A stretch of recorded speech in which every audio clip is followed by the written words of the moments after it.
안녕하세요. 이세라 지니아가다입니다. 이 땅의 도성은 반드시 지나가고 하느님의 도성만이 영원합니다. 새 예루살렘은 사랑으로 지어지고 믿음으로 지탱되며 희망으로 완성됩니다. 아우구스티노 성인의 말씀입니다. 이 성인은 곧 사라질 것들, 지나갈 것들 때문에 힘들어하지 말고 희망으로 완성될 새 예루살렘에 대한 희망으로 충실히 삶을 살아갈 것을 조언하고 있습니다. 우리도 너무나 잘 알고 있지만 이걸 지키기가 현실에서는 그렇게 쉽지가 않은 것 같습니다. 그렇기 때문에 우리는 매일 희망을 되새기고 그 영성을 삶에 적용하려고 여러모로 애를 쓰고 있습니다. 그렇게 노력하는 방법 중에 아주 좋은 방법이 하나가 있죠. 오늘도 안병설 베드로 신부님과 함께 요한묵시록의 세계로 들어가 보겠습니다. 신부님 안녕하세요. 안녕하십니까? 반갑습니다. 네, 그리고 오늘도 스튜디오를 가득 메워주신 방청객 여러분과도 인사 나누겠습니다. 환영합니다. 그동안 우리는 묵시록을 공부하면서 수많은 비유와 숫자들의 의미를 배우고 익혀왔습니다. 오늘도 아주 중요한 단어가 등장을 합니다. 성벽과 성문인데요. 이 성문 안으로는 과연 누가 들어갈 수 있을까요? 신부님의 시작 기도와 함께 오늘 이 시간도 출발해 보도록 하겠습니다. 네, 오늘 시작 기도는 이사야서 60장 19절에서 21절까지입니다. 성부와 성자와 성령의 이름으로 아멘. 해는 너에게 더 이상 낮을 밝히는 빛이 아니고 달도 밤의 광채도 너에게 비추지 않으리라. 주님께서 너에게 영원한 빛이 되어주시고 너의 하느님께서 너의 영광이 되어주시리라.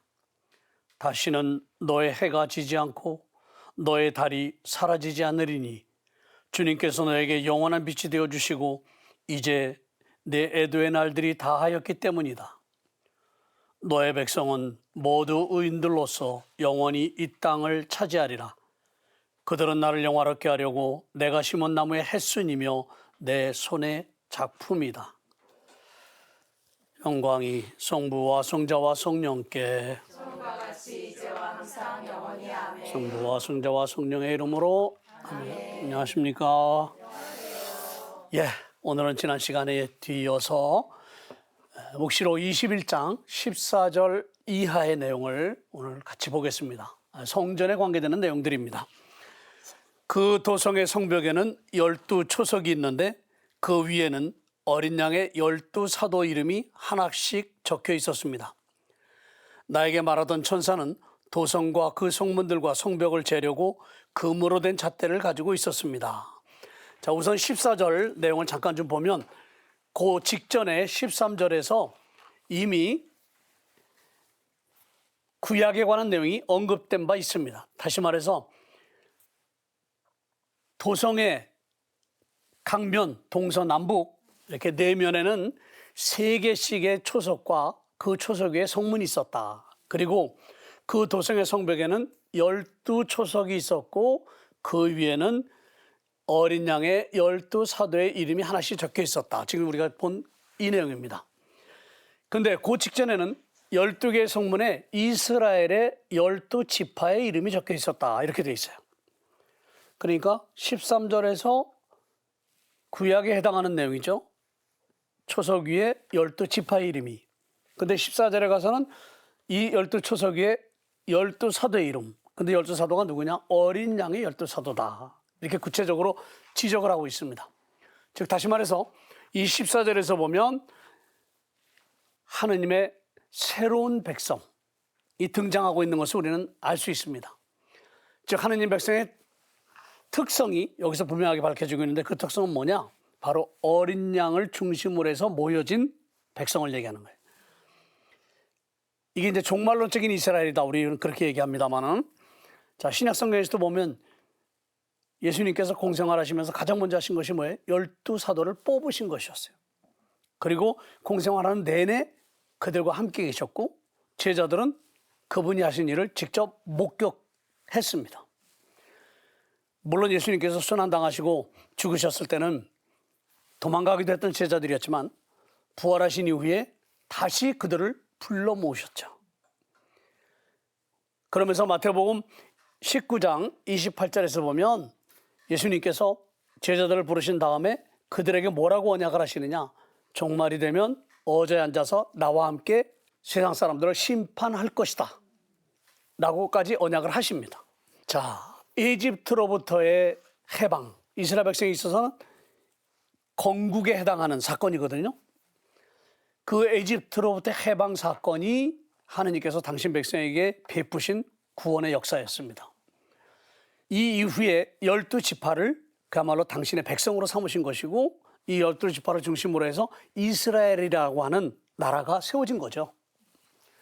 즉 에집트로부터 해방 사건은 당신 백성에 대해서 하느님이 구원하시겠다고 하는 의지를 구체적으로 실현시킨 사건이라고. 그런데 여기서 보면 12제자들에게 하신 언약, 조금 전에 말씀드렸던 것처럼 마지막 날에 모든 사람을 심판할 때 나와 함께 심판할 것이다. 이게 최종적인 순간을 얘기하는 거잖아요. 그러니까 이게 구원의 완성 단계에 관한 내용인데, 즉 메시아이신 어린 양 그리스도를 중심으로 해서 12사도가 주축이 된 새로운 공동체, 신약 공동체 탄생과 그 신약 공동체 탄생 안에서 구원 역사가 완성되어 가고 있는 것을 보여주는 바로 그런 부분입니다. 그러니까 한 구절밖에 안 되지만 13절, 14절을 연계시켜서 보면 신구약이 이렇게 기묘하게 연결되어지면서 구원 역사의 흐름을 우리로 하여금 감지하게 해줍니다. 자, 15절에서부터는 이제 도성의 측량에 관한 내용이 나와요. 나에게 말하던 천사는 도성과 그 성문들과 성벽을 재려고 금으로 된 잣대를 가지고 있었습니다. 그 도성은 네모 반듯하여 길이와 너비가 같았습니다. 그가 잣대로 도성을 재어보니 길이와 너비와 높이가 똑같이 12,000 스타디온이었습니다. 또 성벽을 재어보니 144 페키스였는데 사람들이 이 측량 단위는 천사도 사용하는 것입니다. 뭐 이해하는데 큰 어려움이 없는 그런 내용입니다. 도성을 측량하는 그 내용이 소개되고 있는 부분이고, 그런데 도성 측량에 대해서는 이미 우리가 11장에서 본 바가 있어요. 그리고 구약에서 특별히 이사야 예언자 또 에제키엘 예언자 계속해서 도성 측량과 도성 재건에 관한 희망을 백성들에게 불러일으키면서 어려움 속에서도 굴하지 않고 성전을 재건하도록 격려하고 촉구했거든요. 여기서 이제 우리가 구체적으로 하나씩 살펴보겠습니다만은 길이, 너비, 높이 이게 12,000 스타디온, 그 다음에 성벽은 144 페키스, 이 단위는 조금 더 설명을 하겠습니다만은 이 구체적인 내용을 통해서 묵시록자가 강조해주고자 하는 것은 뭐냐? 여기 써 있습니다만은 성전의 웅장함과 장엄함을 보여주려는 겁니다. 성전 재건에 관한 내용도 아니고 복원에 관한 내용도 아닙니다. 여기서는 구체적으로 성전의 웅장한 모습, 바로 이걸 보여주고자 하는 거예요. 사실 기원전 587년 바빌론 느부갓네살에 의해서 예루살렘이 함락되고 폐허가 되죠. 그러면서 유배를 떠나잖아요. 그들에게 있어서 이제 성전은 없는 거죠. 성전이 없다는 것은 유다인들에게는 상상조차 할 수 없는 일이에요. 왜냐하면 그들을 하나의 백성으로 불러주시는 하느님의 존재가 사라지는 것과 똑같은 의미니까. 그래서 유배를 마치고 키로스 칙령에 의해서 본토로 돌아온 해가 기원전 538년이에요. 그냥 만 49년 동안 종살이 한 겁니다. 그 돌아와서 가장 먼저 해야 됐던 일이 성전 재건이었습니다. 그 성전을 재건을 해서 하느님이 거처하실 수 있는 자리를 만들고, 그래서 하느님과 만남을 이루는 바로 그런 어떤 역사를 만들어가는 것, 이것이 가장 시급한 일이었습니다. 그래서 예언자들은 이렇게 성전 재건 또는 복원, 여기에 대해서 굉장한 강점을 두고 폐허가 됐지만 더 웅장하고 더 화려한 그런 성전을 만들어서 하느님이 거처할 수 있도록 해야 된다, 이렇게 용기를 북돋아 주면서 거기에 이제 희망의 씨앗을 심었던 거죠. 물론 구약에서 보면 성전을 재건하는 데 있어서 예언자들이 환시를 통해서 본 내용을 전해주는데, 그 성전 재건을 지시하고 또 재건할 수 있도록 다 이끌어 가시는 분은 하느님입니다. 모든 치수를 하느님 자신이 결정을 하셔요. 그렇게 해서 이렇게 지어라, 이렇게 만들어라, 다 명령을 하셔요. 근데 성전을 재건하려면 측량을 해야 되죠. 측량. 근데 여기서는 금으로 된 잣대야. 즈카리아서 또 에제키엘서 이런 데서 보면 측량이 뭘 가지고 측량하느냐. 아마줄과 측량 장대, 아마줄하고 측량 장대를 가지고 측량을 했어요. 근데 묵시록에서는 금으로 된 잣대입니다. 완전히 다른 도구 자체가 달라요. 그리고 금이라고 하는 이런 도구를 여기서 사용을 하고 있습니다. 그러니까 정상적이고 일반적인 측량이 아니라는 거죠. 바로 금으로 된 잣대를 사용했다고 하는 이 사실 하나만 가지고도 하느님의 백성이 머무르게 될 도성이 얼마나 웅장하고 거대한지를 보여주려는 그런 의도를 담아내고 있다고 보겠습니다. 근데 이 도성은 네모 반듯해서 길이와 너비가 같았다. 정방향이라는 거죠, 완전히. 응? 물론 에제키엘서 48장에서도 새로운 예루살렘, 재건하게 될 새로운 예루살렘도 그런 모습으로 재건될 것임을 이야기하고 있어요. 이렇게 이야기하는 이유는 뭐냐? 이미 예루살렘 성전은 재건이 됐죠. 유배로부터 본토로 돌아와가지고 예언자들의 격려에 힘입어서 백성들이 뜻을 모으고 마음을 모아서 화려하게 성전을 재건을 했습니다. 그러면서 여기서 보면 길이와 너비와 높이가 똑같이 12,000 스타디온이었다. 우리가 지금 운동 경기 할 때 그 경기장을 뭐라고 그래요? 스타디움이라고 그러죠. 이 그리스 말에서 나온 거예요. 그럼 이게 치수를 재는 그런 단위인데 한 스타디온은 보통 180에서 200m 정도를 한 스타디온이라고 그래요. 그러니까 첫 번째 올림픽이 열렸던 그리스 경기장에 가보면 그 트랙이 이렇게 뭐라 그러냐, 직사각형 비슷하게 돼 있어요. 양쪽은 길고 옆에는 아주 짧고 이렇게. 이 스타디온이라고 하는 것이 바로 그런 개념이에요. 근데 12,000 스타디온이란 말이에요. 이거를 계산하면 어떻게 되느냐, 몇 킬로미터로 계산하면 2,200km에서 2,400km예요. 백두산에서 한라산까지가 한 1,100에서 1,200 정도 되는 것 같아요. 상상할 수 없을 정도로 큰 거죠. 근데 이게 성전이란 말이에요. 그리고 정방향이에요. 길이와 너비와 높이. 상상을 초월하는 그런 건물이죠. 그러면 그 건물은 성도들이 모이는 장소잖아요. 그러니까 모든 사람이 들어갈 수 있을 만큼 엄청난 규모의 성전이라는 거죠. 다시 말해서 거룩한 도성 예루살렘은 이렇게 수많은 성도들의 친교로 충만해 있다는 걸 보여주기 위한 거죠. 이 성전이야말로 완전한 계약의 표상입니다.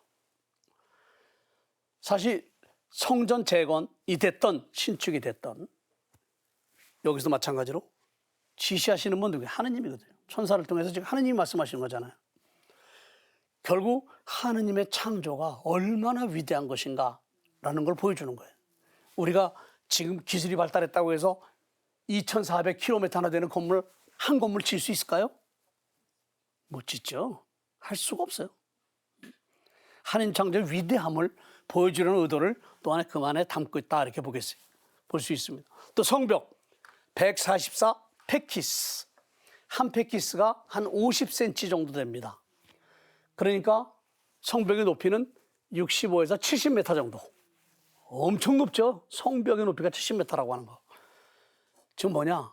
하느님께서 당신 백성을 지켜주신다는 거죠. 어느 누구도 접근하지 못하도록, 어느 누구도 침입하지 못하도록 지켜주시겠다라고 하는 바로 그 의미를 이 성전 재건에 대한 이런 내용을 통해서 알려주고 있습니다. 그러니까 엄청나게 큰 규모로 상상할 수 없는 규모의 이 성전 안에는 수많은 사람들이 모여들 거 아닙니까? 구원의 보편성을 얘기하면서 특별한 방식으로 하느님께서는 그들을 지켜주신다고 하는 바로 그런 의미를 측량이라고 하는 이 주제를 가지고 이야기하면서 알려주는 거죠. 그런데 놀라운 것은 뭐냐? 사람들의 이 측량 단위는 천사도 사용을 한다 이거예요. 그러니까 사람들이 사용하는 단위를 천사들도 똑같이 사용한다라고 이야기함으로써 지금 성전 측량을 세속적이고 인간적인 관점에서 바라봐야 될 것이 아니라 영적인 차원에서 바라봐야 된다라는 걸 얘기하는 거예요. 그러니까 놀라운 사실이죠. 그러니까 우리가 지금 묵시록 마지막 부분에 와 있거든요. 새로운 천상 예루살렘을 지금 바라보고 있는 거거든요. 그러니까 새로운 천상 예루살렘에는 누구나 들어올 수 있도록 문이 열려 있고 그 안에 들어온 사람은 뭐 신분에 관계없이 민족에 관계없이 언어에 관계없이 모든 사람이 다 들어올 수 있다. 누가? 하느님을 섬기는 사람들. 그 성전 안에 들어온 사람들, 그들에게 하느님은 당신의 보호를 베풀어 주실 것이다. 지켜주실 것이라는 거죠. 그러고 나서 18절에 가서는 성벽은 벽옥으로 되어 있고 도성은 맑은 유리 같은 순금으로 되어 있었다. 자, 바깥에서 바라본 도성의 호화찬란한 이런 모습을 이제 18절에서부터 하나하나 상세하게 우리에게 전해줍니다. 자, 여러분들 예리고 가보셨나요? 예리고가 사막 지역이에요, 사실은요. 근데 묘하게도 예리고라고 하는 그 도시만, 조그만 도시인데 거기만 사람들이 모여서 살고 나무가 자라고 물이 나옵니다. 모세가 이스라엘 백성을 이끌고 에집트를 떠나서 하느님이 언약하신 가나안 땅으로 가잖아요. 그러면서 모세는 여러분이 아시는 것처럼 가나안 땅에 못 들어갔죠. 40년 동안 이스라엘 백성이 저지른 죄악 때문에 지도자였기 때문에 모세는 들어가지 못하고 마지막 순간 멀리서 산에서 어디를 지켜봤어요? 지금 말씀드린 예리고를 봤어요. 아주 황량한 사막의 길을 40년 동안 살면서 왔어요. 근데 눈앞에 비춰진 예리고는 비옥한 땅이었어요. 야자수가 무성하고 아주 푸른 풀이 넘쳐나고 하는 그런 거. 얼마나 황홀했겠어요? 근데 그 예리고는 이스라엘로 들어가는, 예루살렘으로 들어가는 관문이거든요. 그래서 예리고를 거쳐서 이스라엘로 가는 건 언덕입니다. 올라가는 길이에요. 그래 올라가면서 어느 정도 지점에 가면 예루살렘 성전이 보이기 시작을 합니다. 그러니까 유다인들은 예루살렘 성전에 축제 때마다 올라갔잖아요. 근데 축제 때마다 올라갈 때 멀리서 본 성전을 보고 막 감격스러움을 느꼈던 거예요. 내가 저 휘황찬란한, 저 아름다운 그 성전, 그걸 바라보면서 더욱더 하느님이 현존하시는 그곳, 그 하느님을 만나러 간다는 그 벅찬 가슴을 안고 그 성전을 바라보고 올라갔던 겁니다. 자, 그러니까 바깥에서 바라본 성전 얼마나 화려한지. 그러니까 기존에 있었던 성전이 그랬는데 이건 천상 예루살렘이거든요, 지금. 자, 여기에 성벽은 벽옥으로 되어 있었고 도성은 맑은 유리 같은 순금으로 되어 있었다. 아까 금이라고 하는 측량 도구가 금이었잖아요. 여기도 보면 도성 자체가 이제 맑은 유리 같은 순금으로 되어 있었다. 대단해요, 이거 순금. 요새 뭐 경제가 이래가지고 금값이 뭐 천정부지라며요. 엄청 올라가는 모양이에요. 물론 화폐를 뒷받침해 줄 수 있는 중요한 자산이기 때문에 그렇기도 하지만 애시당초 사람들이 금을 좋아하는 것 같아요, 일단. 이게 금이 순수한 광물이잖아요. 그래서 좋아하는 거죠, 사실은. 자, 유리 같은 순금. 욥기 28장 17절에서 보면 금과 유리도 그와 같을 수 없고 진금 그릇들과도 바꿀 수 없다. 자, 금과 유리도 그와 같을 수 없다. 그와 같을 수 없다. 그는 뭐냐? 하느님의 지혜입니다. 그러니까 하느님의 지혜를 표현하기 위해서 금과 유리와 같다. 이렇게 욥은 이야기하고 있어요. 즉 하느님 지혜의 절대성을 강조하기 위해서 그런 표현을 쓰고 있는데 여기서는 순금이라고 표현하고 있습니다. 근데 아무리 화려하고 휘황찬란한 모습으로 새로운 성전이 건립되었다 하더라도 하느님의 놀라운 창조의 손길을 뛰어넘을 수는 없어요. 욥기에서 얘기하듯이 또 예언자들이 끊임없이 강조했던 것처럼 유배에서 돌아온 이스라엘 백성들이 아무리 화려한 그런 모습으로 성전을 건립했다 하더라도 하느님의 창조의 손길을 넘을 수는 없습니다. 그래서 여기다 순금이라고, 맑은 유리 같은 순금이라고 표현하고 있어요. 속까지 다 보이는 거잖아요. 순금, 맑은 유리 같은 순금. 그 다음에 성벽에 대한 설명들이 이어지고 있습니다. 온갖 보석들로 꾸며진 성벽의 돌들입니다. 벽옥, 청옥, 옥수, 치옥, 만호, 홍옥, 감남석, 녹주석, 황옥, 녹옥수, 자옥, 자수정. 묵시록 아니면 저는 이 글자를 본 적도 없고 이 내용을 알지도 못합니다. 묵시록 때문에 이렇게 엄청난 돌에서 채취한 금속은 아니죠. 귀한 돌들이 있다는 거. 놀라운 일입니다. 온갖 보석들이죠, 사실. 그러니까 우리의 일상적인 삶 안에서는 접할 수 없는 일반적 사고 속에는 들어와 있지 않은 이런 엄청난 보석들로 성벽이 꾸며졌다라는 것. 이게 그냥 갑자기 묵시록에서 나온 내용은 아니에요. 탈출기 28장 17절에 보면 사제들이 입을 옷의 가슴바지 부분 이걸 만들 때 이런 돌들을 사용했어요. 그러니까 사제의 지위가 얼마나 대단했었는가를 알 수 있어요. 왜냐하면 사제는 제사를 주관하는 사람이잖아요. 하느님과 백성을 연결해 주는 역할을 하기 때문에. 그리고 그건 종교의식이라는 형태를 통해서 표현하잖아요. 그러니까 종교의식을 거행할 때 입게 되는 옷, 사제들의 옷, 그 가슴바지에 이런 것들을 붙였어요. 자, 12개의 보석으로 이스라엘의 12지파를 표상했던 겁니다.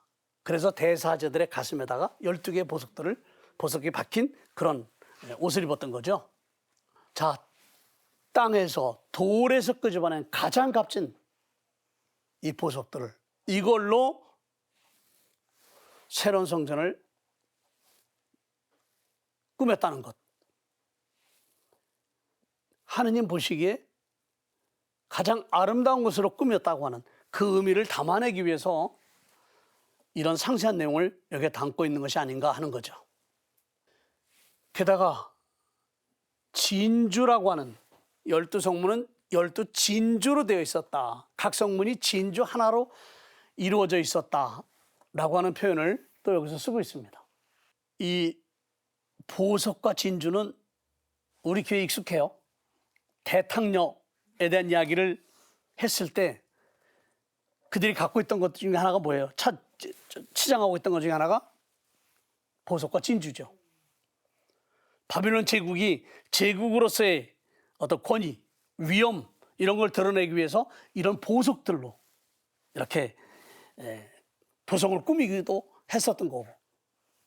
근데 바빌론 제국 하에서는 이런 것들이, 이런 보석들이 상거래의 물품들이었죠. 그러니까 상거래하는 가운데서 가장 비싼 이런 것들을 수집을 해서 사서 대제국을 꾸미는데 사용을 했었던 거죠. 근데 이사야서 54장을 보면 종말론적인 새로운 예루살렘의 성문들을 장식하게 될 것은 수정이다. 수정으로 장식할 거다. 수정으로 꾸밀 것이다. 이렇게 돼 있어요. 근데 여기는 수정이 아니고 진주로 되어 있습니다. 자, 그럼 왜 진주라는 표현을 썼을까?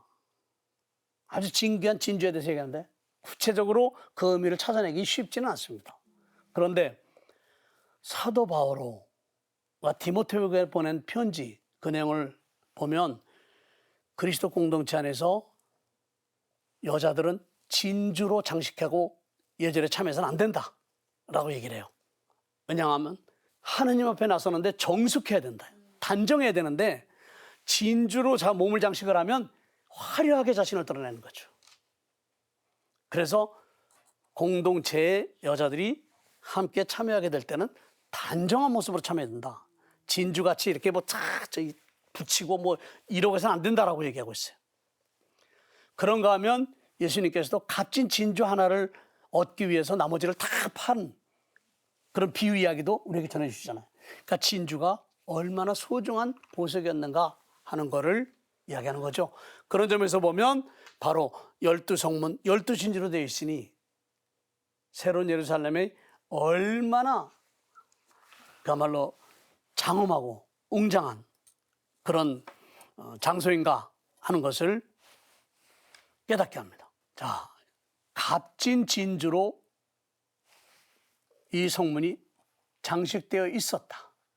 그러면 12개 진주로 장식되어 있는 이 성문은 어떤 용도냐? 선택된 사람들이 들어가는 문이죠. 가장 귀한 사람들을 받아들이는 장소이기도 해요. 그러면서 이제 아주 놀라운 그런 진술이 하나 나옵니다. 나는 그곳에서 성전을 보지 못하였습니다. 자, 21절까지는 이렇게 화려한 성전이었어요. 근데 성전을 못 봤다 이거예요. 전능하신 주 하나님과 어린 양이 도선의 성전이시기 때문에 못 봤다 이거예요. 자, 굉장히 중요한 그런 의미를 여기서 우리가 봐야 됩니다. 에제키엘 예언자는 예루살렘 성전 재건에 관해서 상세하게 언급할 만큼 성전 재건이 이스라엘 백성들에게 얼마나 중요한 것인가 하는 걸 일깨워줘요. 그러면서 성전의 의미가 무엇인가를 다시 한번 백성들에게 상기시켜줍니다. 에제키엘 40장, 44장까지. 끊임없이 에제키엘 예언서의 내용을 바탕으로 하면서도 요한복음식으로 저자는 놀랍게도 성전을 못 봤다고 얘기해요. 시작하면서 제가 말씀드렸습니다마는 유다인들에게 성전이 없다라는 건 상상할 수 없는 일이에요. 그런데 앞에는 이렇게 화려하게 성전이 꾸며진다. 종말론의 세상 마칠 때의 하느님 나라의 예루살렘 성전은 이렇다라는 걸 환시를 통해서 봤는데 실제로 요한은 성전을 못 봤다고 얘기를 해요. 예루살렘의 성전과 지성소가 없다. 충격적인 일이죠. 과연 이 의미는 무엇일까? 21장 3절에서 우리가 이미 본 부분이에요. 이제 하느님의 거처는 사람들 가운데 있다. 하느님께서 사람들과 함께 거처하시고 그들은 하느님의 백성이 될 것이다. 하느님 친히 그들의 하느님으로서 그들과 함께 계시고 그들의 눈에서 모든 눈물을 닦아주실 것이다. 성전이라고 하는 것의 의미가 뭐냐 이제는. 하느님의 거처지인데, 그죠? 하느님 현존 장소죠. 전능하신 주 하느님과 어린 양이 도성의 성전. 그러면 물질적인 성전은 이제 없고 그 자리에 누가 있느냐? 하느님과 어린 양이 자리하고 있다는 거죠. 그러면 성전을 몸에 비유한 분이 누구예요? 그리스도잖아요. 요한복음에서 이 성전을 허물어라. 내가 사흘 안에 다시 짓겠다. 이게 유다인들에게 빌미를 준 거잖아요. 저 성전이 몇십 년에 걸쳐서 진 건데 저걸 사흘 안에 짓겠다는 게 말이 되느냐? 그리고 성전을 허물라는 것 자체도 유다인들에게는 상상을 할 수 없는 일인데 예수님이 이렇게 당신 몸에다 성전을 비유함으로써 당신이 도성 자체임을, 그러니까 성전은 유다인들에게서 하나님 현존의 장소잖아요.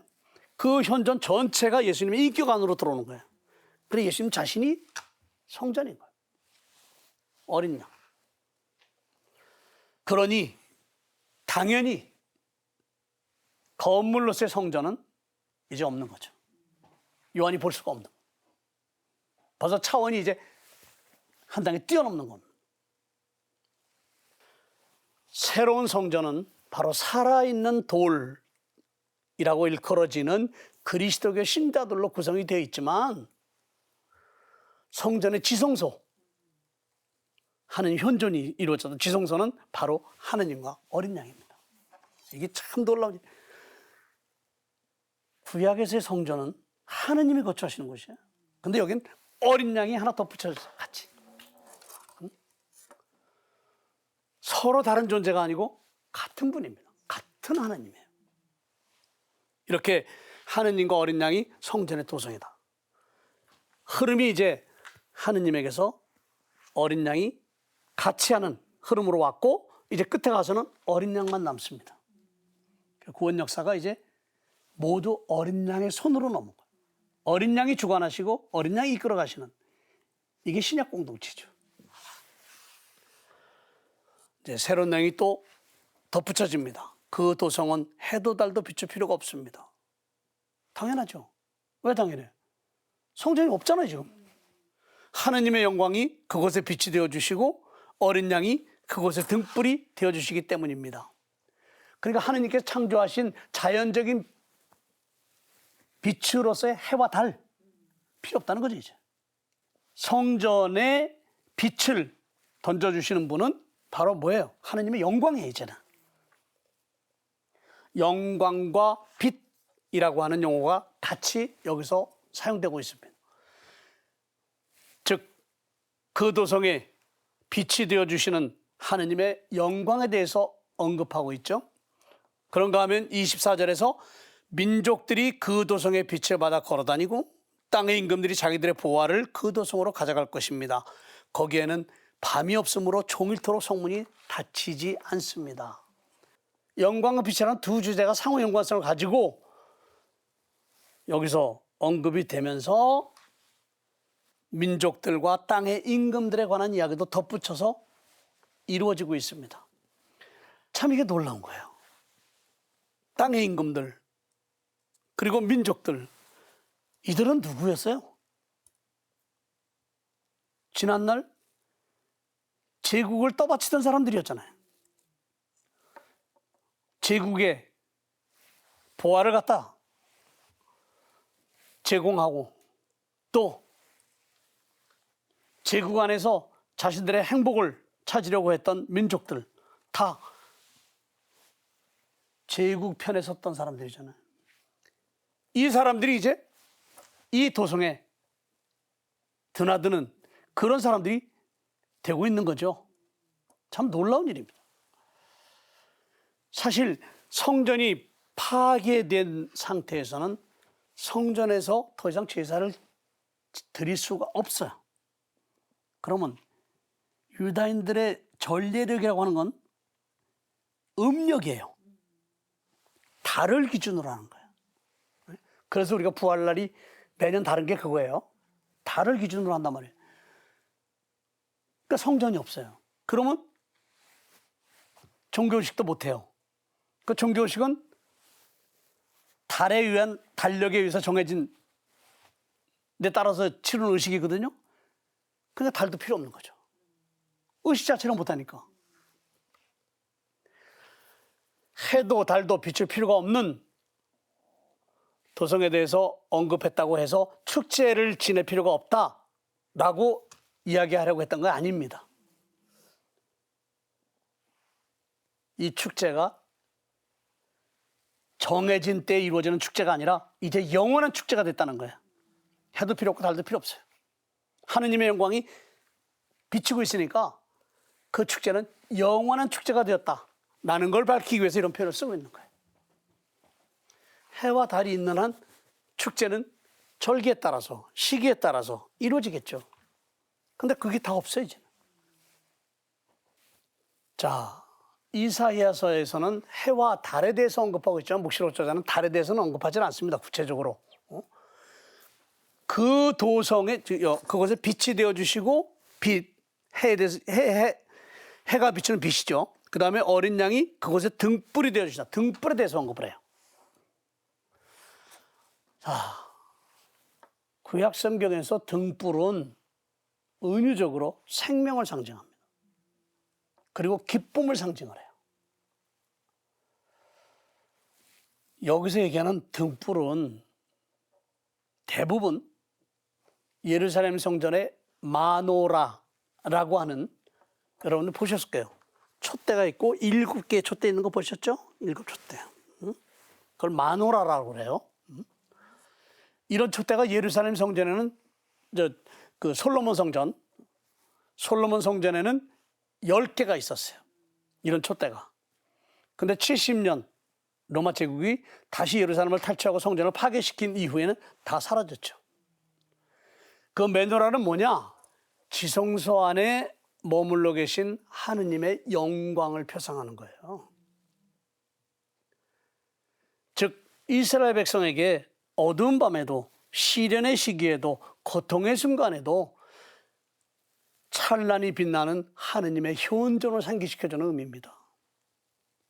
그래서 여러분들 성체 공부할 때 보면 성체를 모셔놓고 촛대를 양쪽으로, 이게 마노라예요. 기둥으로 된 지주라고 그럴까? 그런 것들이 촛대. 그런데 하느님의 모든 영광이 극명하게 드러난 사건이 있어요. 그게 뭐냐? 예수님의 부활이에요. 부활을 통해서 하느님의 영광이 찬란하게 온 세상에 드러났어요.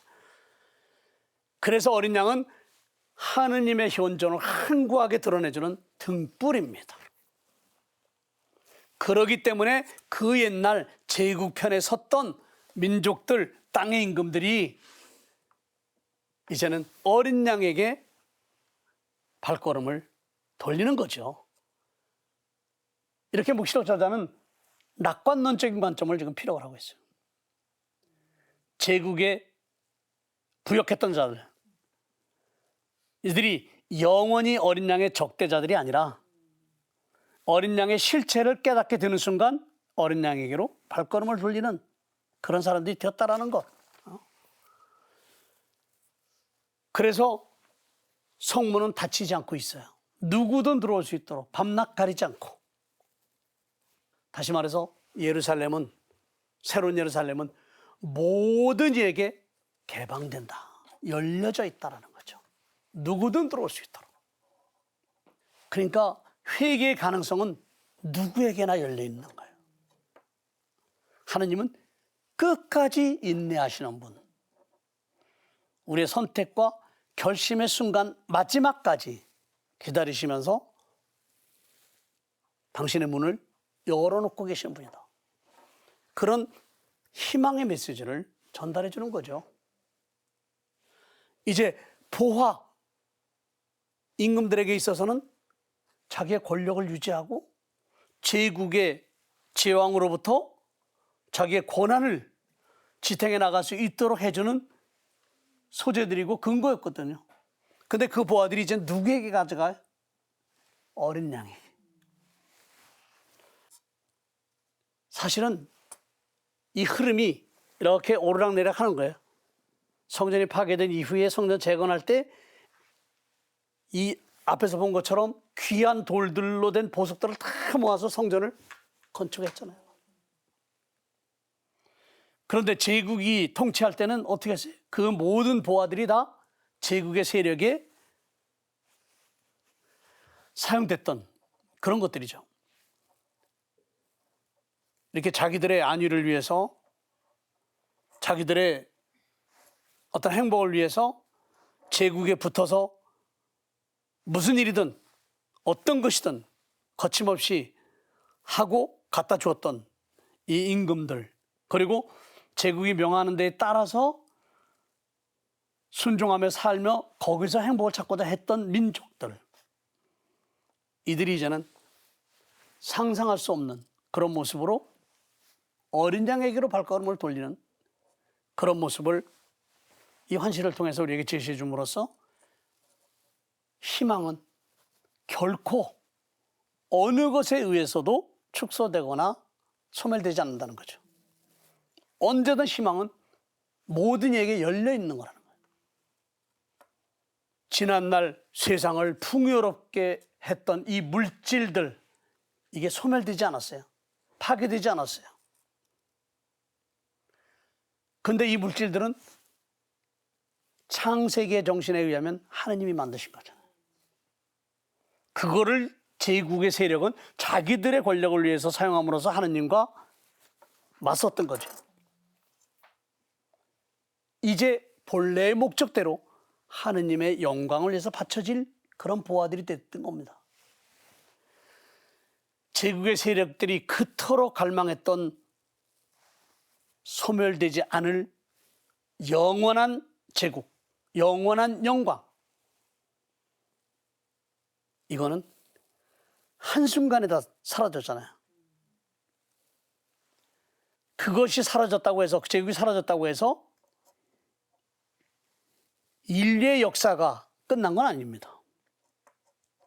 그러니까 그때의 그 정치 환경 안에서 그 시대에 제국에 부역하면서 살아갔던 사람들도 이제는 원래 자리로 되돌아오는 그런 희망이 현실이 되는 그런 순간들이 왔다는 거죠.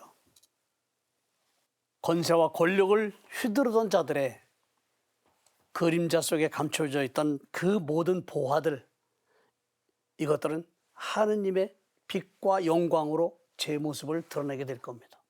이제 새로운 도성 예루살렘에서는 더 이상 밤이 없습니다. 밤이 없다는 건 뭐냐? 보석들이 반짝반짝 빛나는 거죠. 밤에는 안 보이지만 낮엔 다 보이잖아요. 하느님의 영광은 끊임없이 세상을 비춘다는 거죠.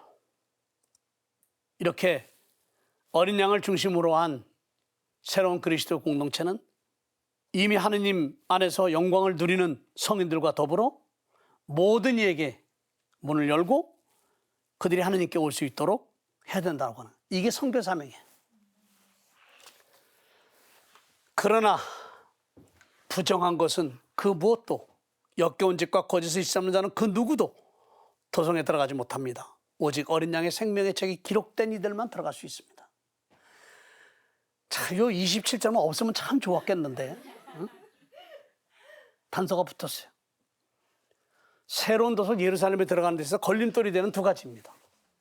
하나는 역겨운 짓, 다른 하나는 거짓을 일삼는 일. 결국 두 개가 다 뭐냐? 우상과 결탁함으로써 자신을 더럽히는 행위. 바로 이거를 지금 묵시로 저자는 문제시하고 있는 거예요. 역겨운 짓은 일반적으로 이방인들이 행해왔던 왜곡된 행위들을 지칭하는 것이고요. 거짓이라고 하는 것은 뭐냐? 해야 될 행동을 비뚤어지게 하는 거잖아요. 이런 사람들은 도성에 들어가지 못한다. 결국 뭐냐? 어린 양의 생명의 책에 기록된 이들만 들어갈 수 있다. 결국 새로운 예루살렘에서는 문이 모든 일을 향해서 열려 있지만 그렇다고 모든 일을 받아들이는 건 아니에요. 들어올 수 있는 자격을 스스로 갖춰야 된다는 거죠. 이게 왜 중요하냐면 유다인들은요, 율법을 신봉하지 않으면 같이 할 수 없는 사람이라고 생각했어요. 죄인들, 그래서 내쳤던 것이고. 그러니까 유다인들과 함께 하려면 우선 유다인이 돼야 돼요. 이게 첫 번째 조건이었어요. 그런데 하느님의 영광이 빛나는 새로운 도성 예루살렘에서는 출신이 어떻든 신분이 어떻든 관계없어요.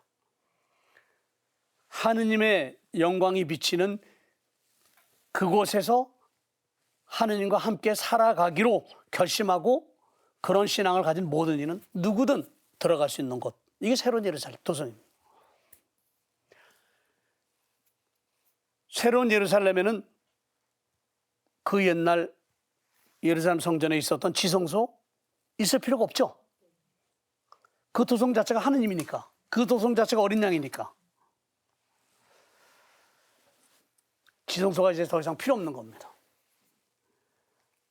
결국 어린 양의 생명의 책에 기록된 이들만 들어갈 수 있다라고 이렇게 경고성 메시지를 전하는 건 뭐냐? 생명의 책에 그 이름이 기재된 사람들처럼 살아라 라고 격려하는 겁니다.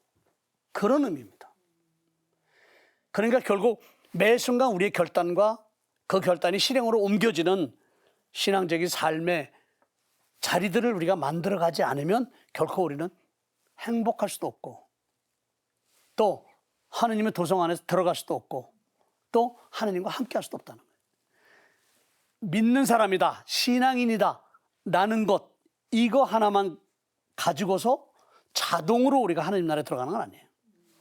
우리는 신앙인임에도 불구하고 역겨운 짓과 거짓을 일삼는 자들과 같은 행위를 언제든 할 수 있는 존재들이다. 그렇기 때문에 생명의 책에 이름이 기재된 사람들처럼 그렇게 우리도 살아야 된다. 그게 야고보서에서 나온 말씀이 바로 여기에 해당하는 거예요. 행동이 없는 믿음은 죽은 믿음이다. 행동하는 순간이 곧 행복을 현재화시키고 행복을 내 것으로 만들어가는 그런 시간이고, 그 행복이 묵시록에서 행복하다라고 표현하는 바로 그 내용이기도 합니다. 네, 오늘도 열정적인 강의를 보여주신 신부님께 큰 박수 부탁드립니다. 감사합니다. 네, 들으면 들을수록 이 묵시록은 참 문학적이고 아름다운 성경이라는 그런 생각이 듭니다. 우리 21장 25절에 나온 구절이었죠. 이제 더 이상 거기에는 밤이 없다라는 표현에서 묵시록이 우리에게 전해주는 희망의 메시지가 점점 더 절정에 달하고 있다라는 걸 느낄 수가 있었습니다. 이제 어느덧 마지막 장만 남겨놓고 있습니다. 다음 시간에는요, 요한묵시록의 마지막 장인 22장 천상낙원과 마지막 메시지를 살펴보도록 하겠습니다. 신부님의 마침 기도 듣겠습니다. 성부와 성자와 성령의 이름으로 아멘.